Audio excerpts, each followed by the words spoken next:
Hello, everybody, and welcome back to this first week of the EGFC Season 3.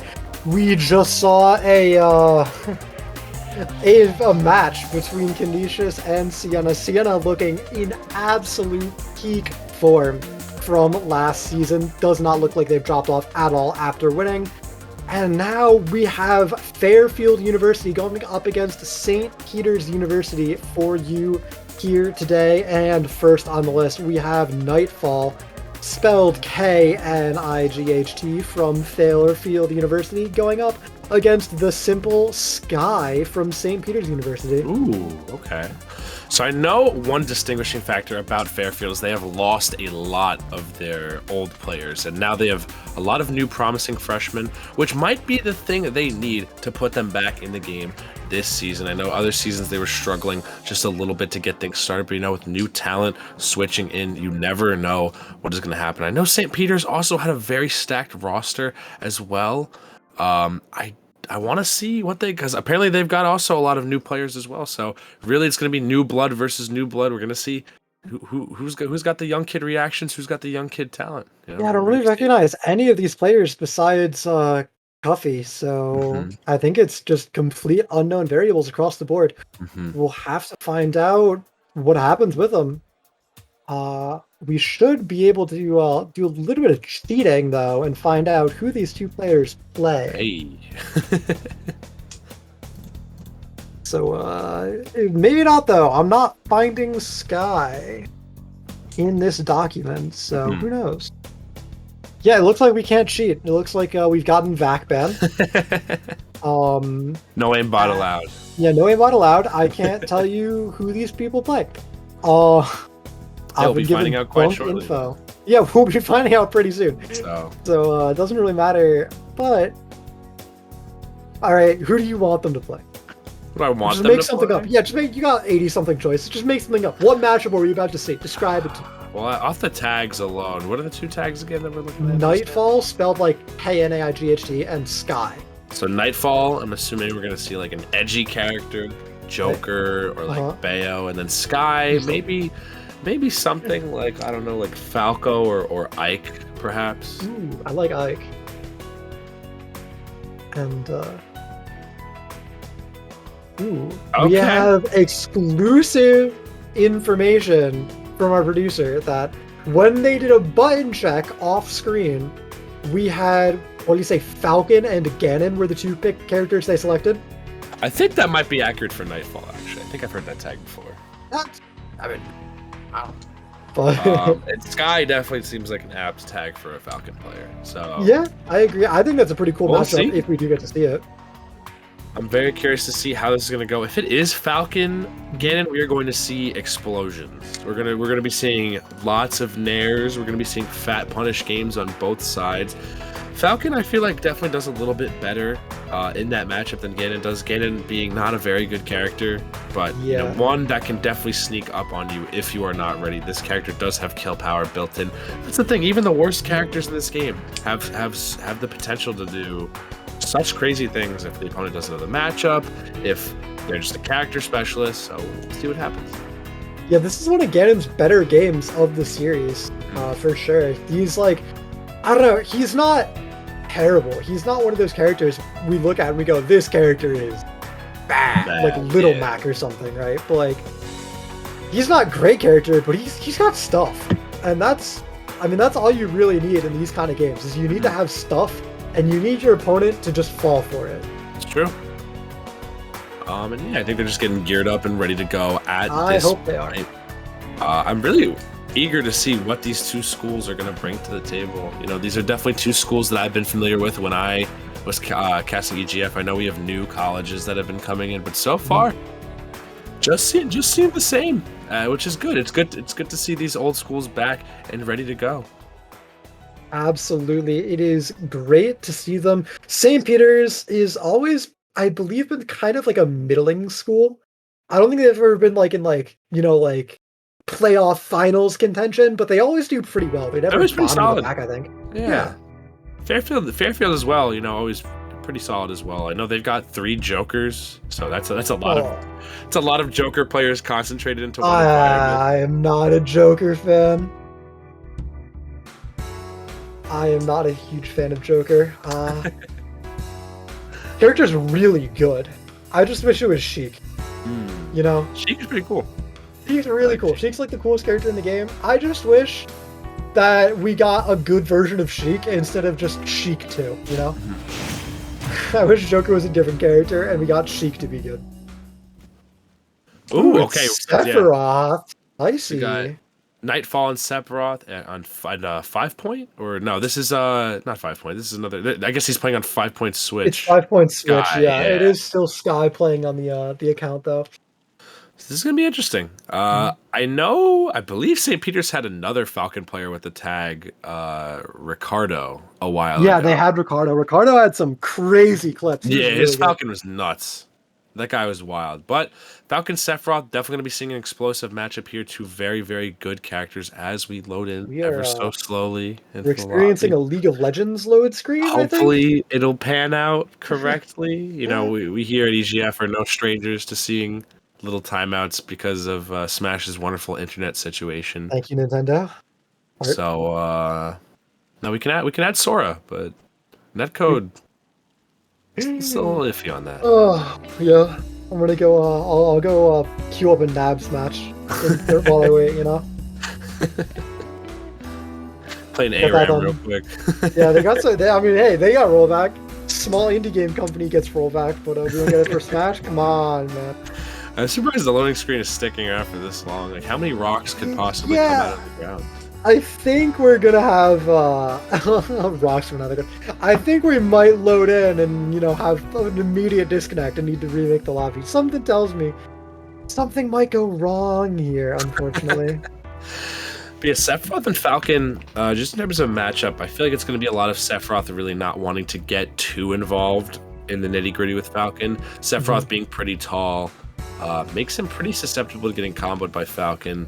And I'm sure Falcon players have some, counter Sephiroth tech in terms of trying to get his recoveries or in terms of just trapping him on the ledge, because Falcon does have a lot of speed, and speed is something that's really needed against Sephiroth, especially when he does get those buffs in terms of his raw speed as well as his one wing speed. Yeah, I feel like the matchup is probably pretty good for Falcon just because Sephiroth is such a laggy character on so many of his moves, and Falcon being one of the fastest characters in the entire game is just so good at getting those whiff punishes and maneuvering in to, get those combos and get those hits when you take those unsafe landing options. Oh yeah. So we're just waiting now. We're just chilling. I've actually never seen this bug before. Welcome to my podcast. The Sephiroth Falcon loading podcast. Yeah. We're gonna go to a break in all seriousness though. I'm sure you guys love us, but we're gonna send it back, sort out our technical difficulties, and be back in a few minutes.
Alright, sorry about that, everybody. We are back and ready to get into the action.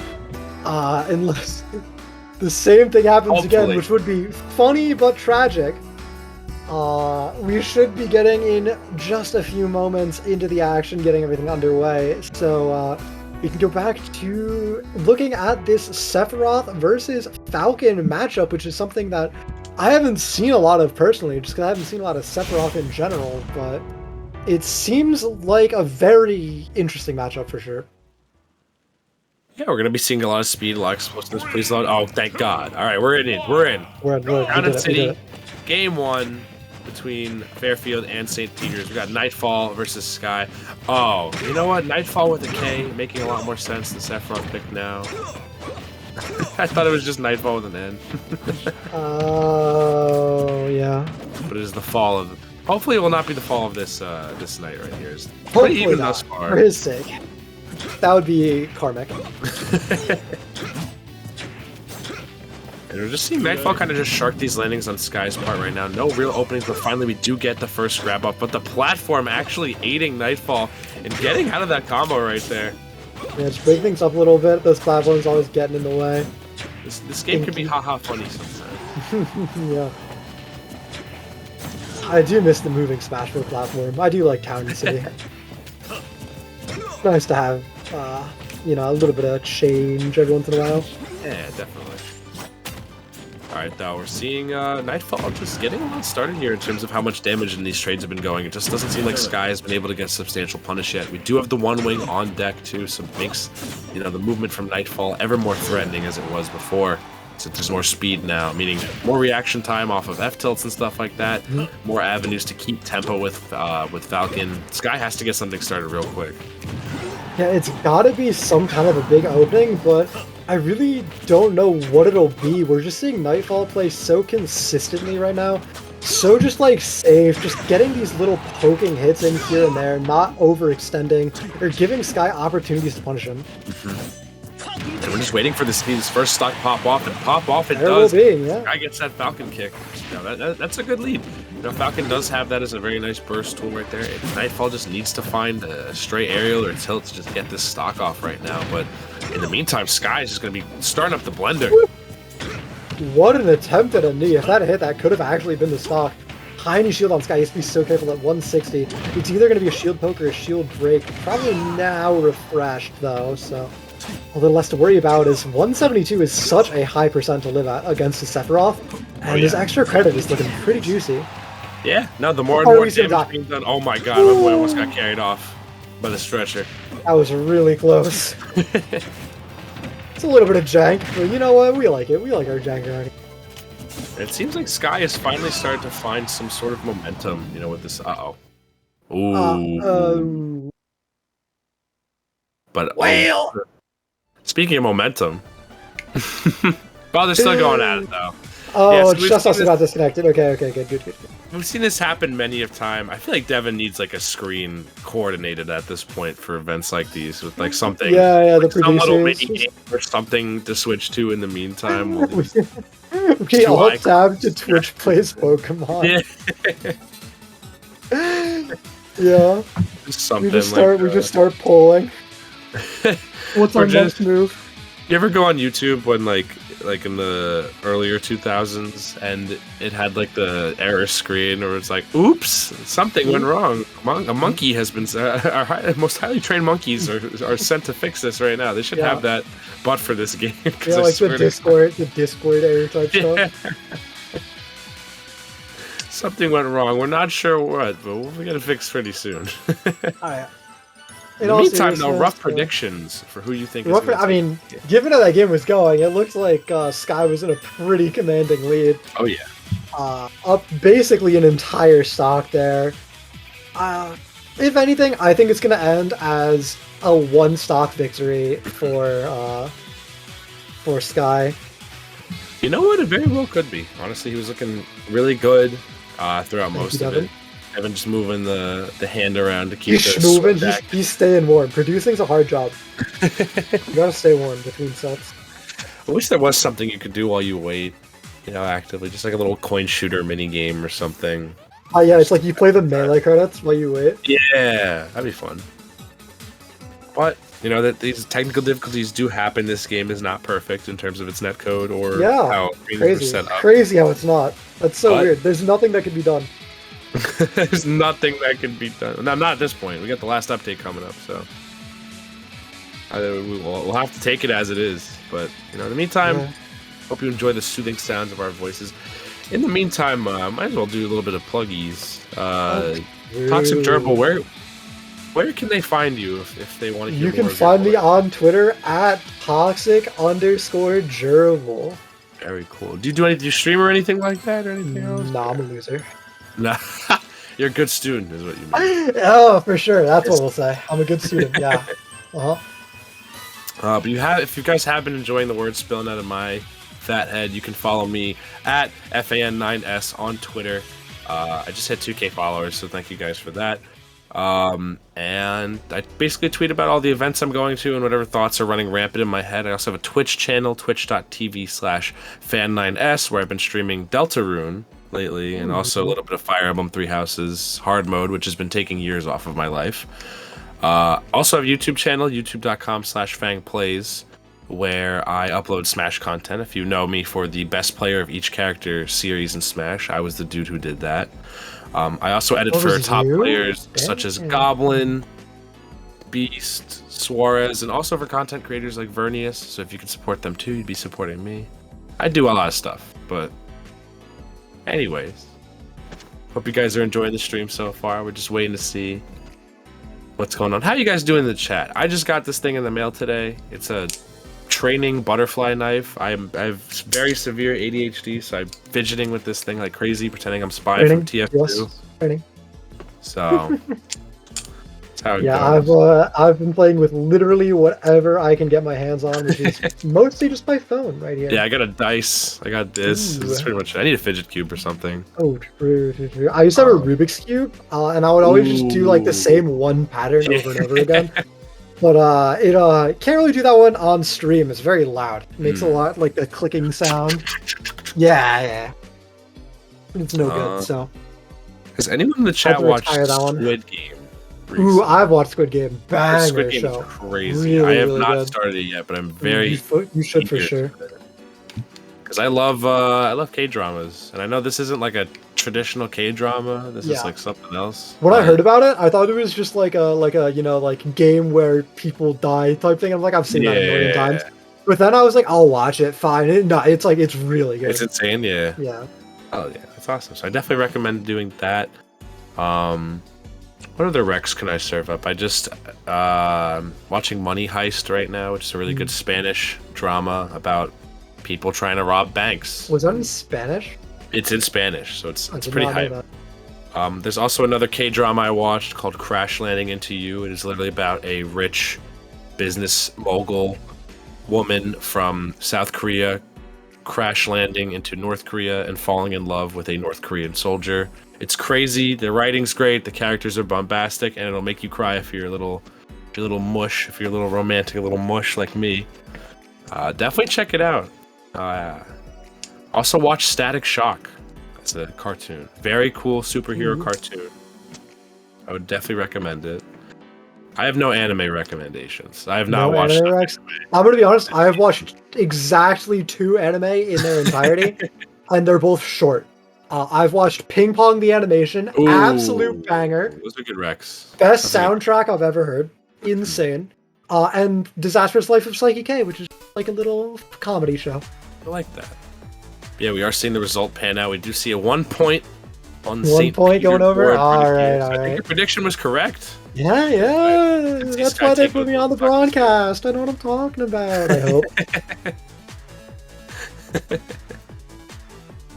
But if you have recommendations for us, don't forget to tweet at us on our Twitters that we already plugged. That's right. You, the viewer, Because right I'm there. always looking for stuff. So please, if you have anything to recommend, I would dig it. I would love that so much. All right, but in all seriousness, we are going to go back to Oh the yeah, match. we'll get back into We it. do actually have players to play the game, so we are we're just chilling. We're refreshing the lobby real quick, so Maybe we're not going back to the match that fast. Maybe a reset is occurring in terms of the Ethernets. Yeah, who knows? But hopefully this is not going to be a common occurrence going forward. Because once we've already talked about the TV shows we've watched, I don't have much more for you. So don't play League of Legends. That's my recommendation. I play it. Terrible. Worst decision I ever made. I'm stuck with it. I've been playing Valorant a lot lately. That's a good one. I want to play Valorant. Very addicted to it. I'm unbelievably bad at first-person shooters. I thought I was comically terrible. It's actually pretty easy to get good though. Honestly, with enough aim training practice and stuff like that, and just learning the fundies of the game, like I went from being iron to gold in like 3 months. So I was definitely achievable. I was a big Overwatch player back when that came out, but I was a Mercy one trick, so it wasn't really a first-person shooter as much as a survival hoarder game.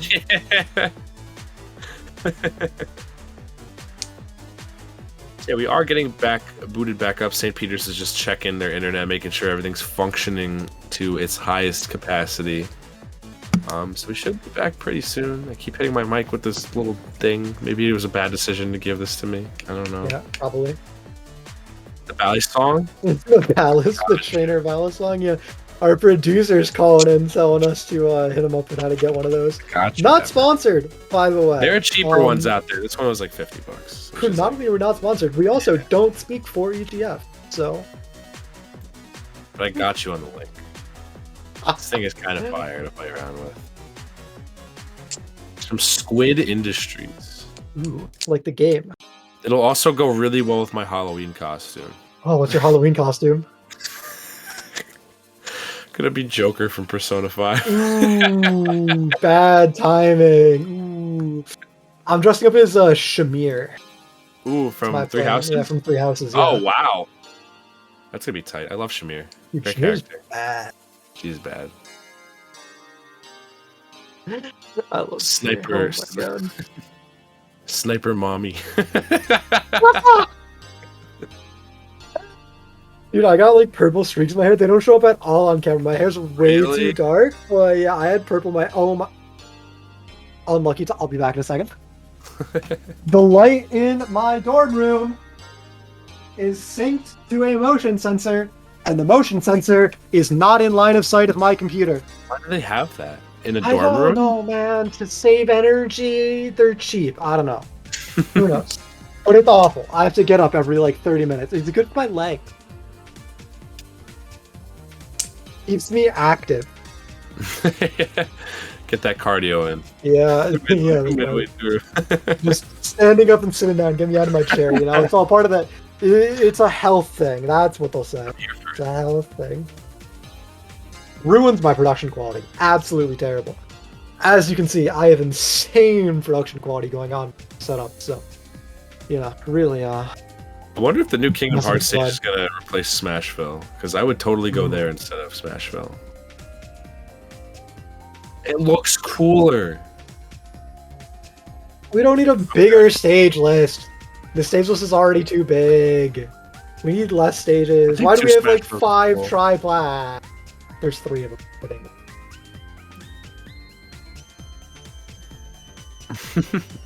It's got 3 platforms. It's got the Lilat has 3 platforms. Yeah. The director is very disgruntled at video game stages. Yeah, our producer is an opinionated person. Wish you could hear him. Too bad. Sucks to be you guys. Apply to EGF. They are hiring, from what I've heard. So if you want to hear Devin 3000, our producer's beautiful voice, and his hot takes, you too, dear viewer, could be one of us. Devin is a treasure. Probably the biggest treasure of any stream or technical director. My favorite producer. Honestly, if there was a award for most personality as a technical director, I'm getting pinged. Never mind, I'm not getting pinged. Let them just do their job. Devin, you get a great job, and you get to laugh. And you get the funny haha. Devin can say whatever he wants. You would never know. How do we feel about Sora, chat? Is that guy cool or what? I've never played a single Kingdom Hearts game, so I was like, okay. I already got who I wanted, which was Isabelle, which is really funny because I feel like no one else. I played the DS one that like barely that like everyone like barely counts as a Kingdom Hearts game that like no one cares about. That's the only one I ever played. But we are getting into it finally. Oh my god. Oh yeah, here we go. Woo! Thank bless. you, Night and Sky. We're definitely going to be running overtime today, but that's fine. We're here to go all night here on EGF. All night, baby, like Game Stone number 2. Bank, you know what I'm saying? Will Sky close it out over Nightfall, or Nightfall have his revenge? Either way, we're getting into it. Connection looking crispier than it was before, which is good. Yeah, it was looking a little choppy last time. I could have maybe seen that disconnect coming. I'm not gonna lie to you. College internet is always a toss-up. You know, you could have Ethernet and you could be fine, and the college could still say, "Hey, we really don't know what we're doing here." I have so many words about that, and I'll say it when we're not in the middle of a match. Yeah, dead even though. Oh my god! Not the good spot though. So he's not living. That's so tragic. Guy out for blood right now. I mean, that would have killed if it was just a down air. I'm pretty sure. Yeah, if it just hit, it would have for sure killed. So you're dying. You're living by the dare. You're dying by the dare either way. True. Oh no! Nightfall giving me heart attacks right now with these down airs. I do like holding down there to go past the ledge. Unless I'm crazy and Sephiroth doesn't auto snap the ledge. I think holding down makes them go above it. Although I think with specific spacing on it, you can pop above the ledge without holding down. Yeah. But I like that. It just covers the little ledge trap option. But that being said, Sky is absolutely running away with this game. It's not close right now. And that'll be a pretty fat lead right there. No jump left, so this is the time for an edge guard right here. Oh, chose. So the only correct option to choose there is roll. You do not want to get up attack. You do not want to neutral get up. You don't want to jump from ledge. You need to roll there. Ooh, good tech that move is very, very active. And will kill you like in one hit. But either way, Nightfall. A little bit of a stock difference. Could be a problem. Oh my god, he's going for these knees. Oh my. I thought there was going to be a stomp. Okay, I love these dashbacks to just ever so dart so slightly out of Nightfall's range right here on Sky's part. Sky just putting Falcon's speed to use. Ooh, yeah, as I said, I think this matchup could definitely be pretty Falcon favored if you're just playing that, like, you know, Wizzy type punish style. Oh, wow. That was the sneakiest bear I've ever seen. Yeah. Not enough to kill, though, but 102, another bear will for sure do it. Something like a knee could come out as well. We haven't seen, like, any knees today. We've seen, like, multiple Falcons now. No knee. Ooh, good call out. I love that call out from Nightfall. Evening up the stock count, still down a lot of percent, but remember, this is a format where every single percent matters so much. Yeah, Nightfall finding these win conditions and these down smashes right here. It's just about stopping the bleeding that's going on right now between him and Sky, which Sky's looked more than poised for this edge guard every single time. Only one more misstep. I mean, that's all that needs to be said. I'm not even going to keep going with that. You saw it happen. Yeah. You guys saw what happened there. Sky going to be taking it, though, very convincingly over Nightfall. Another double one stock for St. Peter's University coming out, continuing from last set. Started the same way, or last match, I guess. Started the same way, double one stock. 4 points for St. Peter's compared to the 0 for Fairfield University. And once again, that's kind of a pretty small lead, not a huge deal, but it is an early lead for St. Peter's University that their next player is going to look to build upon. And I think you guys have had enough of our voices, so we're going to throw it to a quick little break while we wait for the next set to get set up. So don't go anywhere. We'll play some music for one.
All right, hello and welcome back from break. We are getting into our matchup between Ivy and Cuffy. Ivy representing Fairfield University.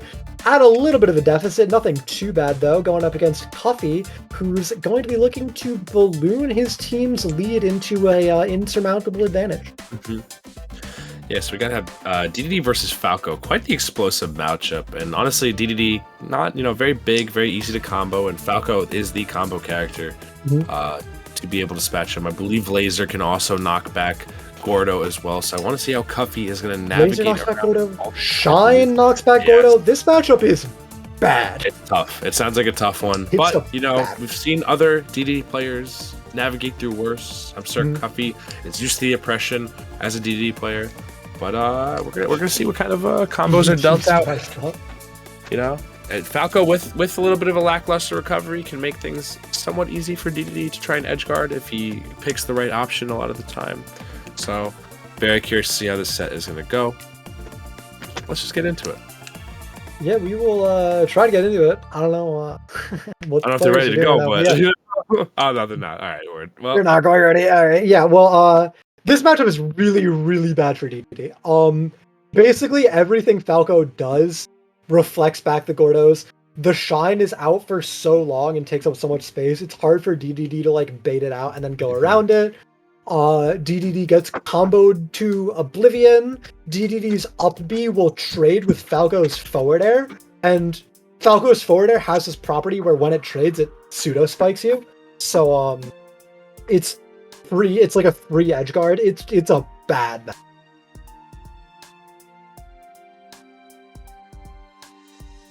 I've seen it won by players like Cuffy before though, so it's absolutely winnable, but it's one of the worst for sure.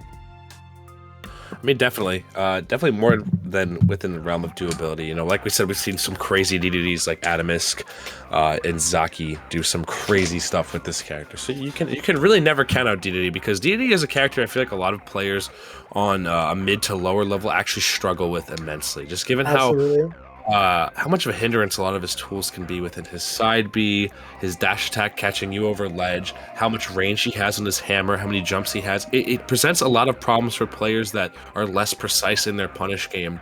It might be a little bit of a handful to deal with for them.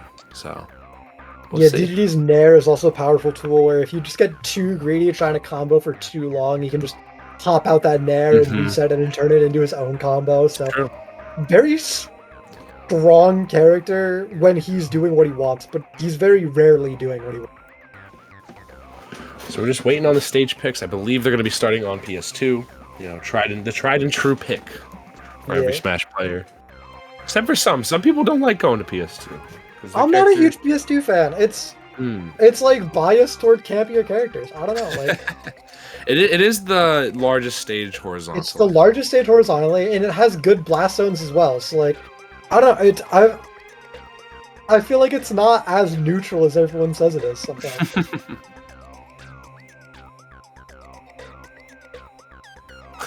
Yeah, you gotta. Yay, that's a good point. Be trolling. You can strike PS2, make your opponent mad. Tilt him before you even start. Get a little ruffled beforehand.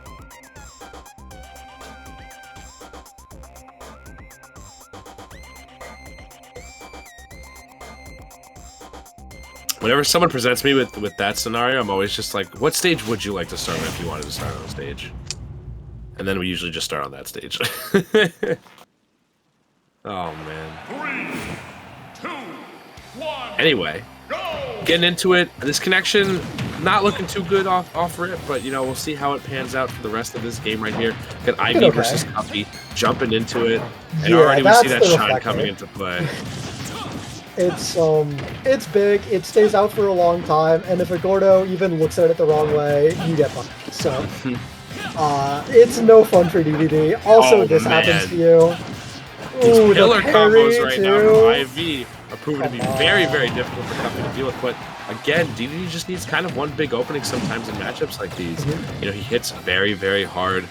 Can really take advantage of Falco will die to a dash attack right now. Yeah. Don't try it. Like, it's tough, man. Like, you can have that shine not being directly on top of Falco can actually hurt him if you hit him with a move that arcs right over it. Yeah, as we've seen a couple times. As well. And Cuffy's kind of got movement. He's moving around pretty fast right now. He's looking good. Not quite gonna kill. Should have been a back air, I think. And DDD does have the luxury of being one of the more heavier characters on this roster as well. Meaning that he's going to be dying a little, less early than most characters. But very clean down tilt from IV, going to be tearing up that first stock right there. Oh, Cuffy with the clapback. Immediate response, very nice. IV needs to kind of get control of things. He's giving Cuffy way too many openings. He's just trying to get in Cuffy's face a little too much. There's so much burden on the DDD to have to approach you in this matchup that every time you walk up to him, you're kind of just making his life easier. Now I'm seeing a little bit of a stalemate right here still. We know IV has those early combos at his disposal and already getting Cuffy so high in terms of percent here. It's just about finding the kill, though, for IV before Cuffy is able to mount that comeback right back and getting the weak hit of up tilt right there. So that's not going to lead into anything too potent just yet.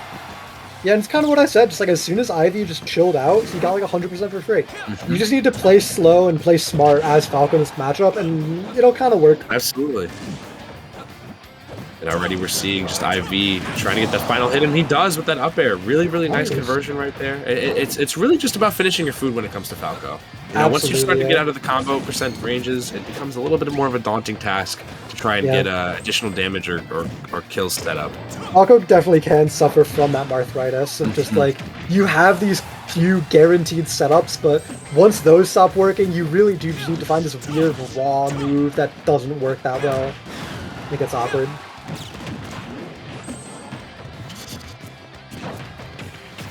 Alright, then we got the grab.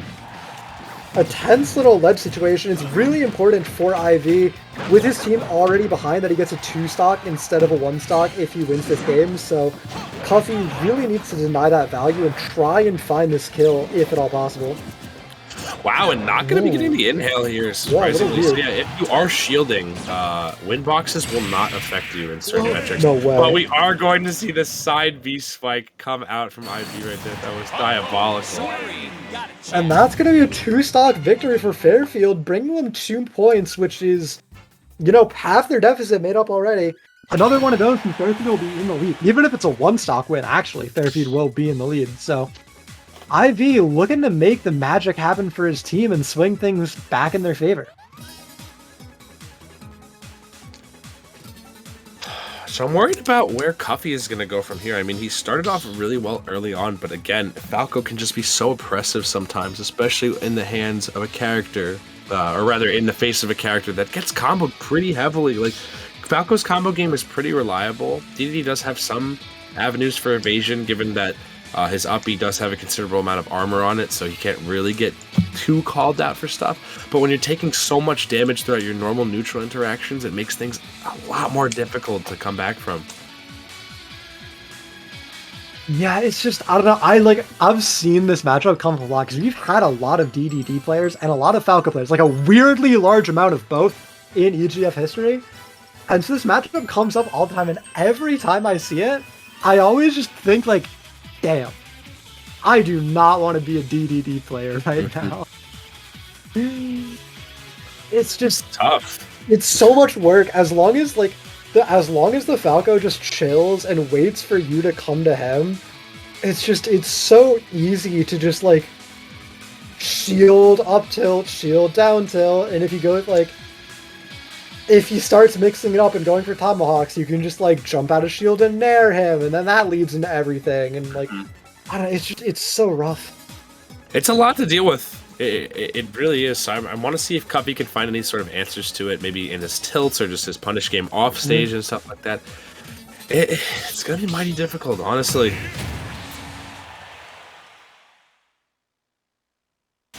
That being said, we are just getting back into it though, same characters.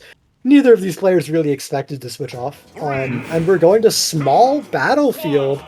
A little bit of initial lag.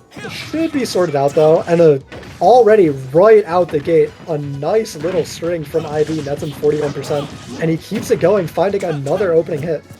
It's just these resets with Nair every single time. It seems like Cuffy just can't find an answer how to get out of these combos. And if he is taking this damage, he's not really approaching neutral safely enough throughout the next few interactions to really get him out of trouble.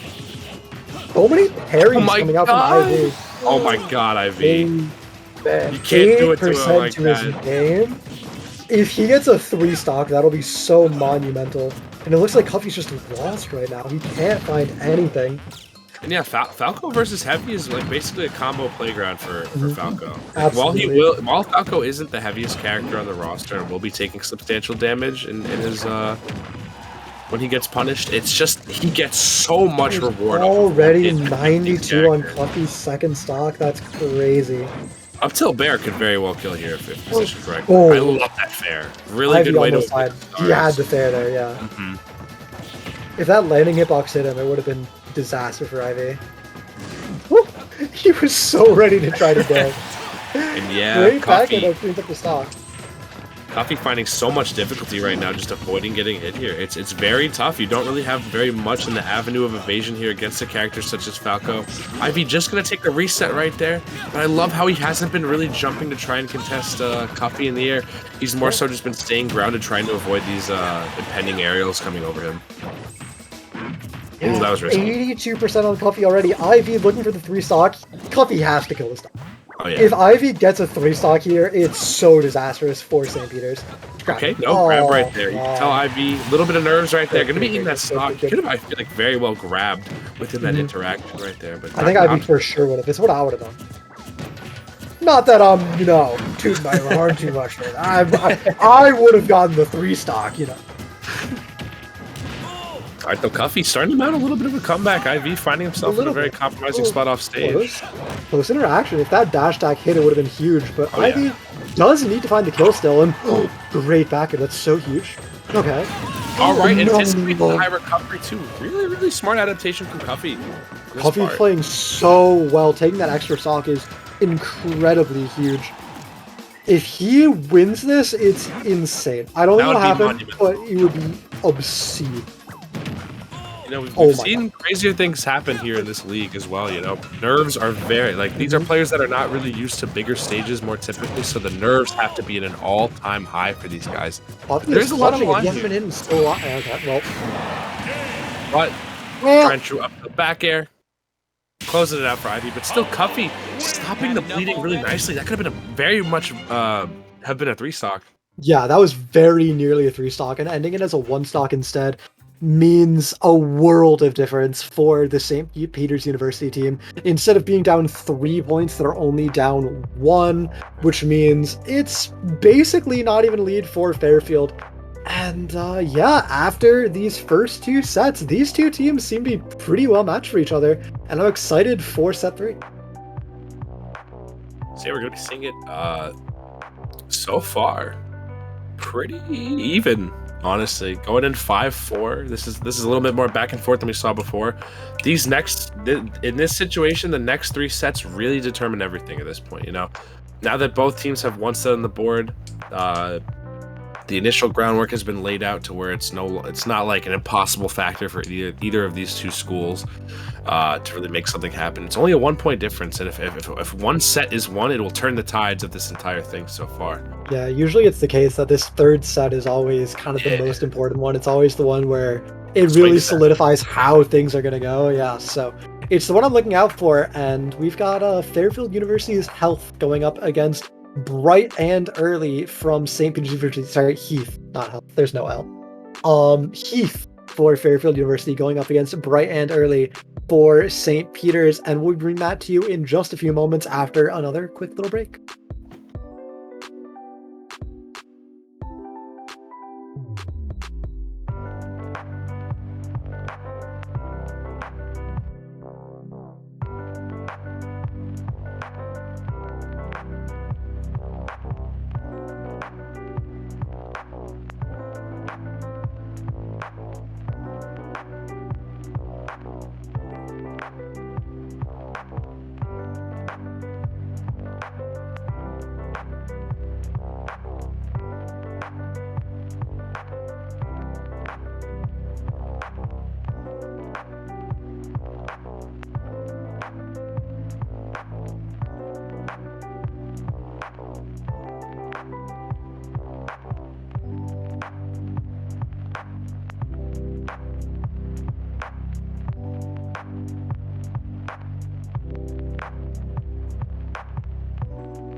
What is poppin', everybody? Welcome back to EGFC season. I don't know what.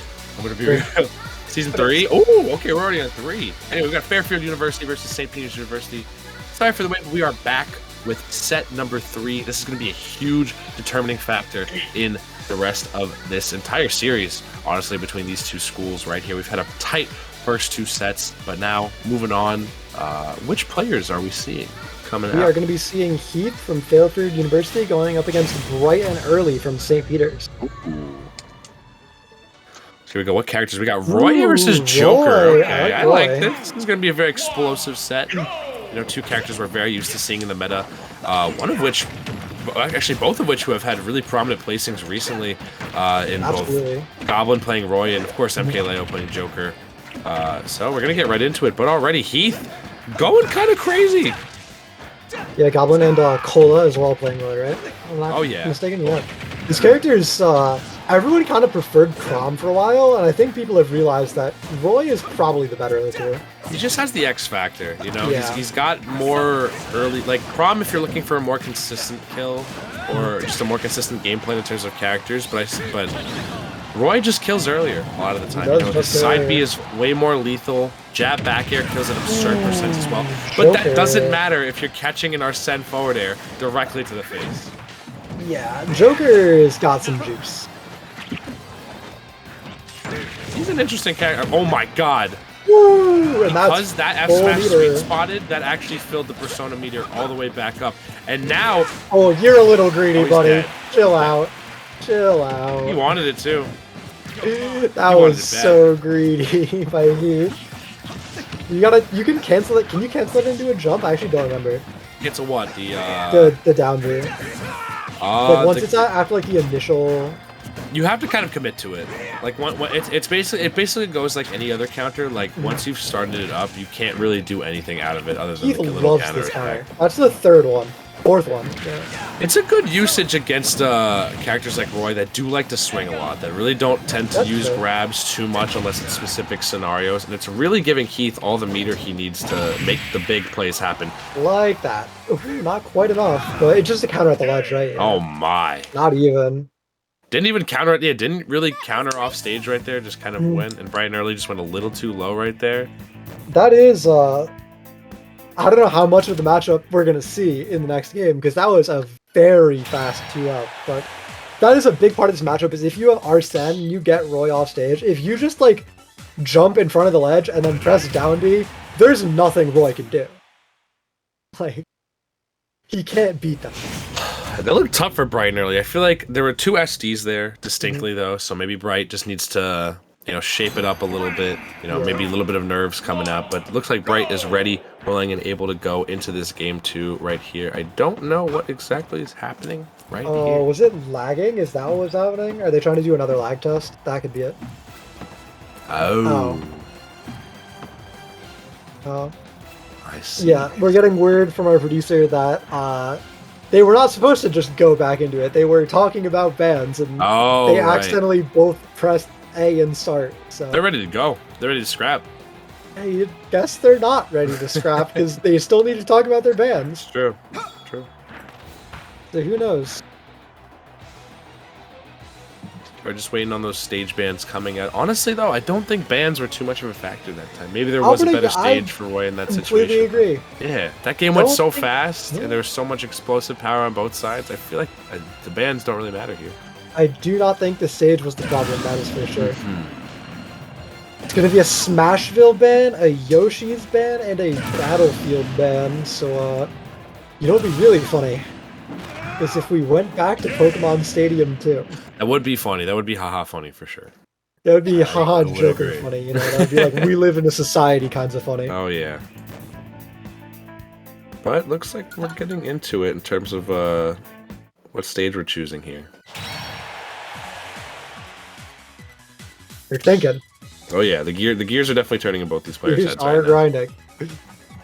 Do I want to go to Kalos? Final destination? But if I go to a flat stage, then he'll have an easier time sharking me with up airs on my landing. And my character is notoriously... Dude, go to a tripod. You're going to Batman. Like, tell me. Oh, Battlefield's banned. Sorry. The both red bloods are banned. Go to Lilat. Screw him over.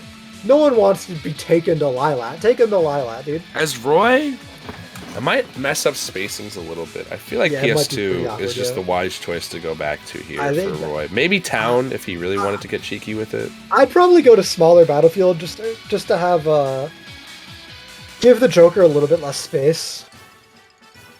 So I think probably it'll be like small Battlefield. This is basically Pokemon Stadium 2. We could see it. We could very well see it, honestly.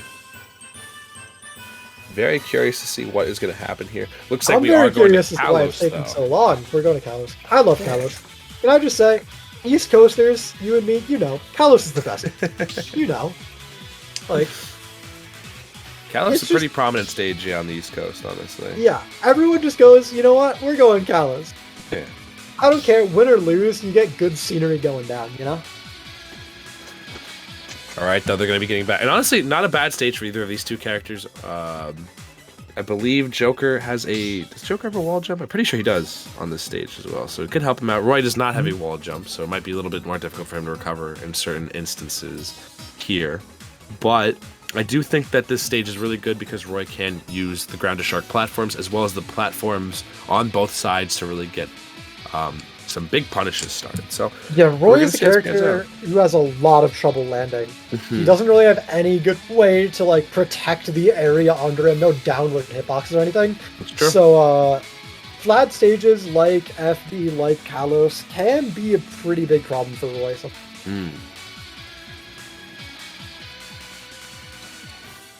There's also nowhere for him to juggle you to. The upside of it though is that there's really no way to get around him. Oh yeah. He's got a big sword and it's going in your face, and there's no platforms to like jump around on to get around that sword. So. And we are about to get into it. Just starting up here. And I feel like the adjustment Bright and Early needs to make is just, more composure, less SDing. Like I feel like a lot of situations they had good intentions, but they also have to become a little privy to the Rebels Guard because it seems like Keith has been favoring that option quite a bit. Keith is a big fan of the Rebels Guard.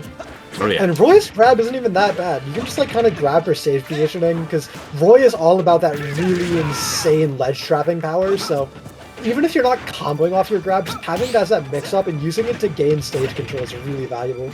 Oh yeah. But already we're seeing Keith come off to a pretty hot start right here, but still Bright and Early. I like how he's holding it down so far. Not letting anything slip too far out of his grasp. And he seems a little more privy to these Rebels guards. And now we got Arsene on deck. Yeah, the Arsene is out. I'm not quite sure what we're going to see from it, but it looks like it's going to apply so much pressure to Blandy, and the counter coming out takes the first stock. Only 77% on Heath as well, and he finds the Aegon. This is going to be big passive. This is all just passive income right now. Passive income. Like already 50, just goes up by 2 damage over the course of, I'd say, maybe 5 to 10 seconds or so. Yeah. It's a lot of damage that gets racked up. So by the time you know it, you could be still playing neutral, but you're still losing because you're taking all that passive damage. Yeah, the Arsene wears out, Heath dies, but it's already 70% put on Bright and Early's second stock. Not a good scenario to be in. You see Heath though, I'm liking these usages of guns here, just keeping Bright and Early out. Bright and Early needs to start getting something started, but again we have another SD. He did fair instead of jumping right there. Yeah.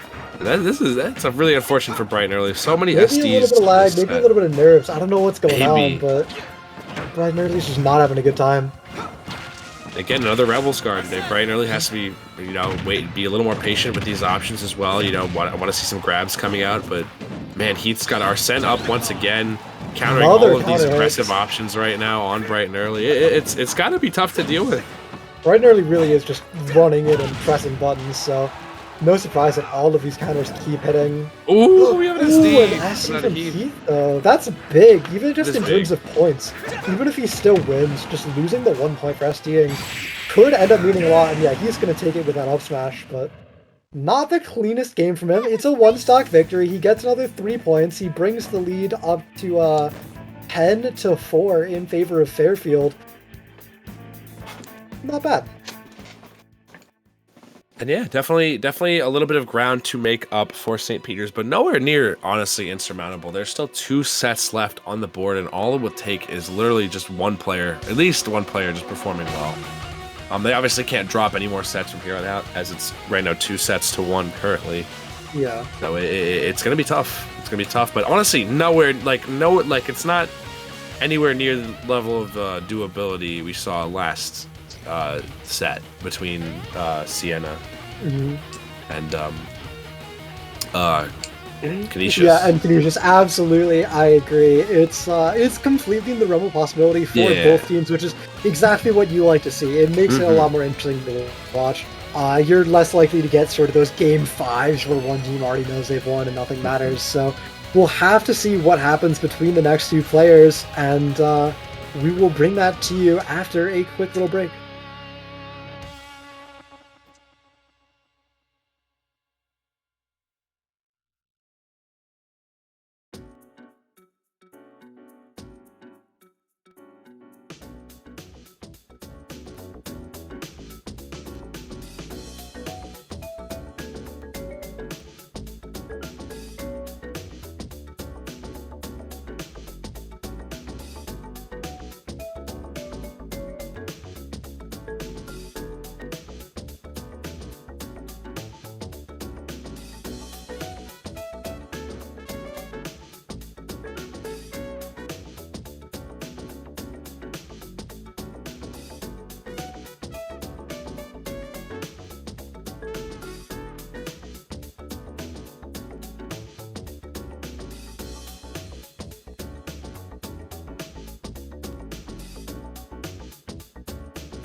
Hello and welcome back, everybody. We are getting into Game 4 of the match between Fairfield University and St. Peter's University. We are going to be bringing in Game Sage, representing in Fairfield University, going up against 5 points from St. Peter's. So the team captain's actually duking it out. This is gonna be Really interesting. Yeah, I believe last time I saw 5 points, I believe they play Lucas. I'm not too sure who Game Sage plays. I don't think I've ever actually seen Game Sage before from Fairfield University. So they might be relatively new, or they may have just taken up the mantle from someone else. Quite possibly. There used to be, I think there was a guy named Sage who played Rob, but probably a different guy because this guy doesn't play Rob. So we got Byleth versus Game & Watch coming out here. A matchup we saw over the past weekend. So we've got a little bit of insight about how this matchup could go theoretically. was it like MKLeo was playing Bio, right? Yeah, it was MKLeo versus Meister, and it was not pretty. It was definitely not pretty. MKLeo just has a way of making this character look as DLC as possible. Yeah, which is weird because he doesn't look like a DLC character. He does not. He just looks like a normal Smash character. Yeah. That being said, though, this character has everything in their kit really needed to deal with Game & Watch. I can't believe that was an SD right there. That's crazy. They definitely could have upbeat earlier and air dodge back the ledge. But, you know, Byleth being a quote-unquote distance demon, able to really keep Game & Watch at bay with a lot of the normals that they have at their disposal. Also with the combo game off of neutral air, which is frame 6, or in non-nerd terms, very, very quick. So it also shield pokes. It also shield pokes the last hit. So good luck shielding it if you don't know how to angle your shields correctly. So this character has a lot of tools to really deal with all the stuff that makes Game & Watch pretty obnoxious. And we're seeing that right now kind of a little bit in 5 points, the way they've just been spacing their moves out lately. Yeah, just racking up a little bit of damage in there. We haven't seen any crazy strings. It's always just been a bunch of strong stray hits connecting with Game Sage. Another perk of Byleth is that, given how you can tether with the Sword of the Creator, you can pretty much come back from almost anywhere in disadvantage. That being said, though, the chefing up was just too you can't. hard. Not like this. No. All right. We're not doing this again. We're going straight to a break. St. Peter's. Goodbye. But in the meantime, I don't know. Okay. I think we're going to throw it to a quick little break, and we'll be back in a minute or two. We'll keep you posted.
Hello and welcome back to EGFC Season 3. We were just in the midst of a very heated set between St. Peter's University and Fairfield University. We would like to report that St. Peter's did win that game with 2 stocks, putting them up another 2 points. Wish we could have seen some more Byleth Game & Watch gameplay, but hopefully we're going to get into it for this game too, and the connection holds up. But yeah, true stock victory for 5 points. Very solid. That's crazy. Yeah. St. Peter's kind of starting to make a comeback here with that 2 points going their way. It's going to be close. I feel like it's all going to come down to, what is this? Only the third set we're into, right? This is the This is the fourth set. Fourth, yeah. So this will really come down to the last set, I feel like. Like, no matter how this set goes, I feel like it will be... I mean, if St. Peter's can close it out here, this will all come down to how this last set plays out. Yeah, it's all going to come down to the last players. The way it should be, how it was meant to be. It's just faded at this point. It's scripted. I read it. We do got bans coming out, though. Fairfield wins. St. Peter's is going to ban Lilat, Yoshi's, and Battlefield, so no triplats, as we'd like to call them around here. True. But we're going to come back to good old Pokemon Stadium 2 to round out the end of this set. Good. Don't count out your boy. Don't say it's the end of the set quite yet. Okay, Game Stage has it in him. True. I believe. True. I believe. That was only game 1. That was only game 1. So I'm curious to see how this is going to go. We are seeing a character switch from Game & Watch to Wolf, and honestly that might be the right play. Wolf does have the gun, which allows him to kind of apply a little bit of pressure of his own at these mid to long ranges. And already we're seeing Game Stage not afraid to shoot that gun right there, though. Still 5 points with this Byleth 2-stock victory. You know, that's pretty crazy. Yeah, 2-stock victory is really good. We do not see a lot of those. We've seen a good amount recently, I guess, but they're not incredibly common in EGF. We see a lot of really close 1-stock games. That could have been ended it all right there, that F smash, honestly. A good tip for F smash on Wolf, man, I would not be surprised. And 5 points is just going for it right now. Wolf is such a fundamentals-based character. It's like, he doesn't do anything special, he's just so good at doing regular stuff. Oh, wow. That almost Byleth not the lightest Fire Emblem character. No, not at all. Got a little bit of a weight to him. I mean, you've got, like, what, 4 different divine 4 weapons different on you? heroes relics on you. Yeah. And those are all very heavy and ancient and made out of the bones of gods, so... God bones are pretty heavy. Good call out. I like that little forward air. That looked like a nice, very sweet spot forward air right there, and those tippers on those aerials are one of the things that makes Byleth such a scary character. That being said, though, gonna do that air and bar a little above ledge right there. Gonna get called out with that up smash, and we see the taunt coming out of the game stage right there. I see Game Stage feeling a little confident now that he's keeping things a lot closer than he did previously. The character switch seems to be paying off a lot. I mean, we didn't see a lot of last game, but it did not look great on the Game & Watch. Ooh, the spike! But Byleth makes back. It's Byleth. Byleth, good recovery. Alright, sour great spot F smash right there. Game Stage actually the up B this time after side being like 3 times in a row. Another side B, kind of ambitious. There we go. Finally see the first down tilt. I feel like a lot of Byleths go for down tilt over the ledge in these ledge trappy situations just because it can pop up into an up air. And a neutral get up directly into that fully charged up smash right there. 5 points. Playing with death right now. Come on. And how do you get past these up smashes? Dude, Wolf is so terrifying, man. It's so hard to play against this character. Did not shark the jump. 5 points, saving his jump, makes it back just fine. Ooh. And not a back throw angle, so can't quite get the kill, but 150 on Byleth. Max rage for 5 points. It's gonna come down to the next big hit either way for this is definitely a nice little comeback from Game Stage right here. 5 points not going to grab there, opting to just roll behind, see if he can get any more damage panned out right here. And man, this is stressful. You know, this stock is really going to swing this game. 5 points does not seem to be keeping his distance, so he cannot be a demon. He's getting a lot of hits, but they're not killing. Yeah, getting a lot of hits, but they aren't killing. And finally, the dash attack over the ledge will secure the stock and give Game Stage a little bit of a chance to build up some extra credit for himself. Yeah. But he charged it for so long. Oh my, almost an SD right there. Yeah. Literally.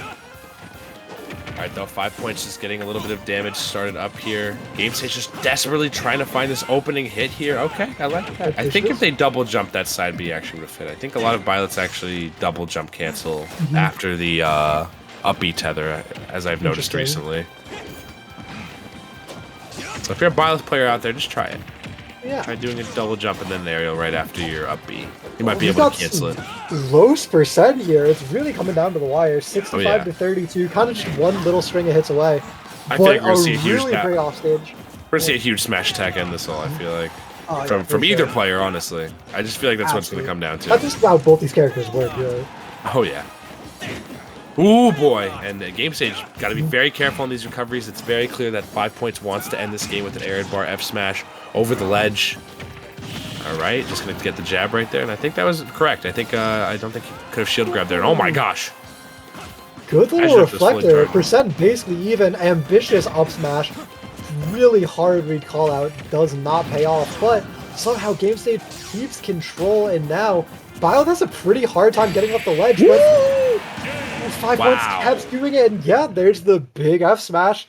Getting the kill. And Sour Spot kills right there. I guess it does. Yeah, 5 points. Gets another one stock. Brings the score to 10 for Fairfield. And 9 for St. Peter's going into set 5 between these two players. It almost could not be closer. Oh, yeah. And there's going to be so much pressure on the back of Jerry and Iroh. Whoever wins this last set will be the person who walks away with the victory.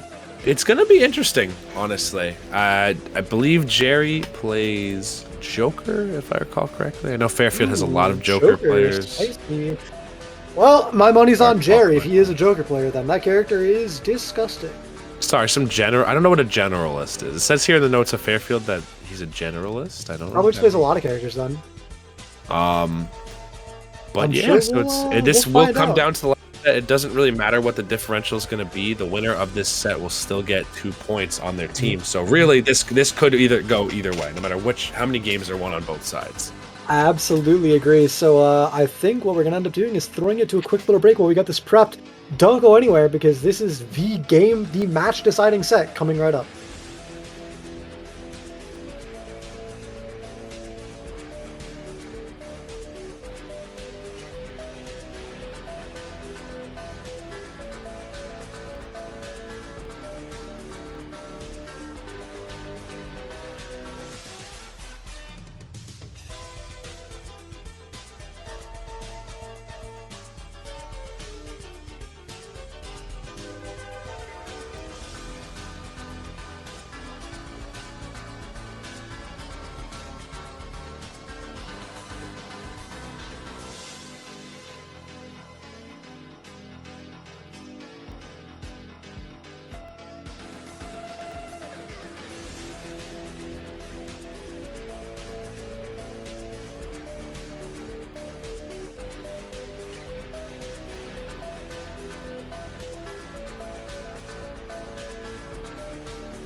Hello everyone and welcome back to our tense game 5, or I guess set 5, between these two colleges. The score is 10-9, meaning this will be the deciding set no matter what.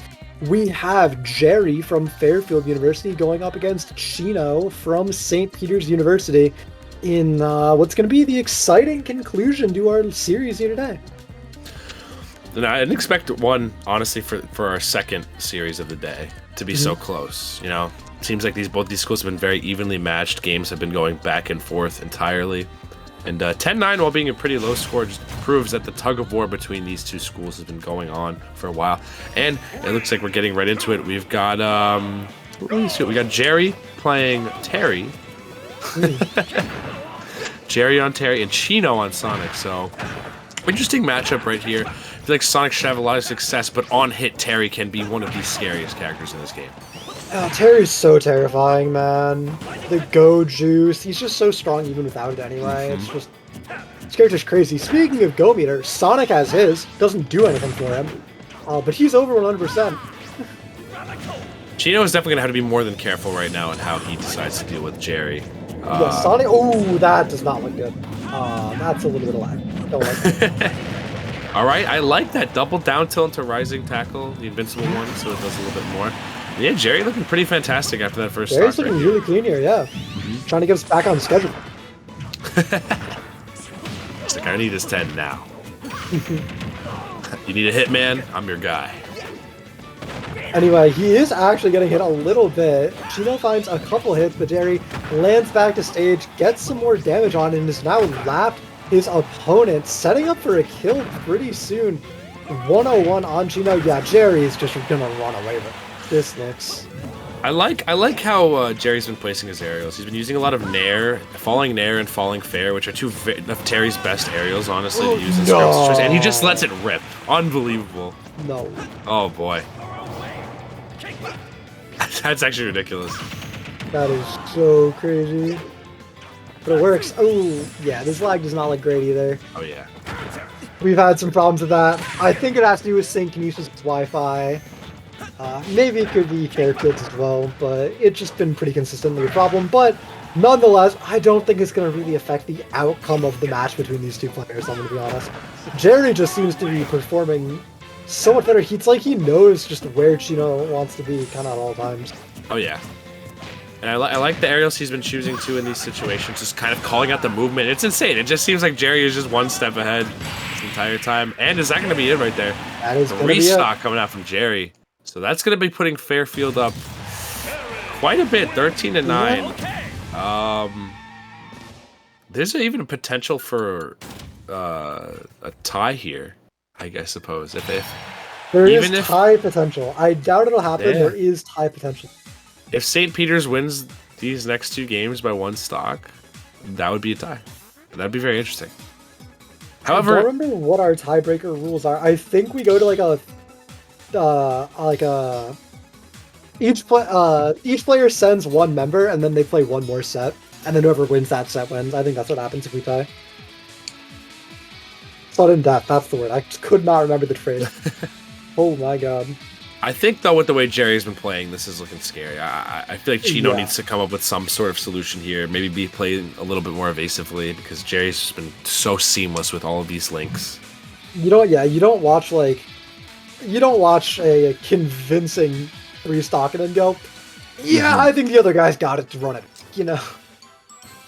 Like, I hope he does, and I really do hope Chino can clean up his play a little bit, but right now, it looks like Jerry was just in absolute control over the game. The song is a banger, even though Devin plays it for like every stream he does. Still a banger. But yeah, we're going to be seeing them go into it. Looks like Battlefield Town and PS2 are being banned. Honestly, all those really good stages for Terry as well. I mean, I hope they're good stages for Terry. It was the Sonic who banned them. I'm thinking maybe we're going to see like maybe a PS2, not a PS2, rather an FD type stage like Kalos or Kalos or... I mean, you just got worked on FD. Yeah. That's true. So after that, what's left? Small Battlefield, I feel like, is something that, like, PS2 was banned, meaning that maybe a PS2-esque stage would be optimal in this situation. Or another FD like Kalos or something. So maybe, like, we're going to see Kalos, or we're going to see... pretty much just Kalos, actually, is what I can think of being the best. Or Small Battlefield. I think either of those two being the best course of action right now. It feels so weird having PS2 and Small Battlefield, because it's like, if you want to ban one, you gotta ban both of them, right? Like, I agree. It's the same as, like, Yoshi's and Battlefield. It feels kind of weird.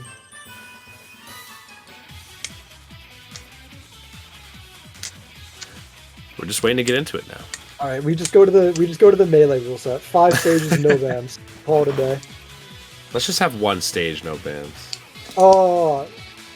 Every game on FD, as God intended. I was gonna say Yoshi's Dreamland, and I was just gonna say your 64 build. But yeah, well, it looks like we're going to FD for this game too. Marth is just the best character in the game now, or what? This is looking mighty scary right now for St. Peter's. You know, they're really on their last legs here in terms of games. Jerry kind of coming through like a bull in a china shop, just getting that fat restock off. So absolutely, I'm nervous for them. I don't. Oh, okay, we got to switch to Plant. And is that a switch to Kazuya? I see. Thought it was Bowser. Kazuya though. Yeah, it is Kazuya. Kazuya. Yeah. So Jerry going. I won pretty seamlessly with Terry. I'm about to flex on y'all real quick with this Kazuya.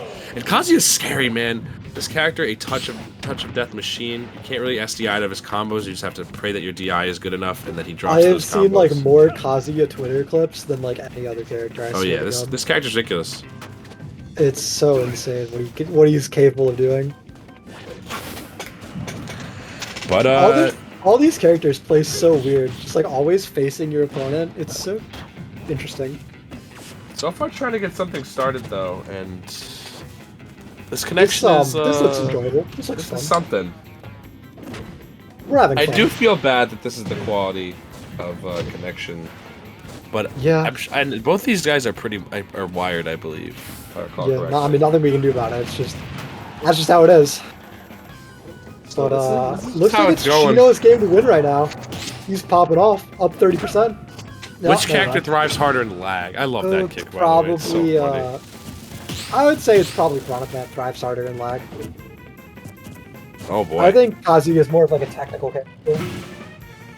Okay though. On trip. Oh, hold on. Oh my god. Hold on. Hey. Cool. Jerry. This Kazuya is cracked. It's kind of crazy that you pay $5.99 for both these characters, huh? Oh yeah. And some people still opt to play Chronic. Yeah, kind of weird. Ain't that nutty? Oh man. You also pay for this Wi-Fi. This isn't even free. Nintendo is offering a new paid package for Nintendo 64 games, by the way. Oh wow. So if you're looking for more great Nintendo online action, look no further. Oh, that's dirty. Don't do him like that. Oh, we had 1 second of gameplay. All right. Oh my god. Starting to smooth out a little bit more now. Jerry, though. All right, the Rage Drive actually still online. Not wrong. Now it's offline. No more Rage Drive. Took too much damage. But he lives. But he's going down there, and oh boy. And Gino just did not want to play. This is looking like a done 15? deal, I feel like. God damn. Oh, wait, we've got some semblance of life here. Kazuya gonna be dying off the top of that Tui. Very good anti-air right there. The game's playable right now. It's still a very uphill battle.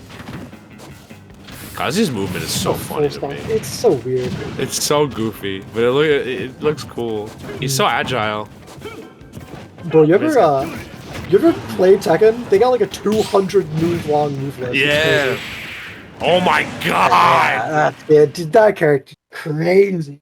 That'll put the nail in the coffin right there for St. Peter's. Good try on their part, but man, Fairfield coming out with the big guns for this last match.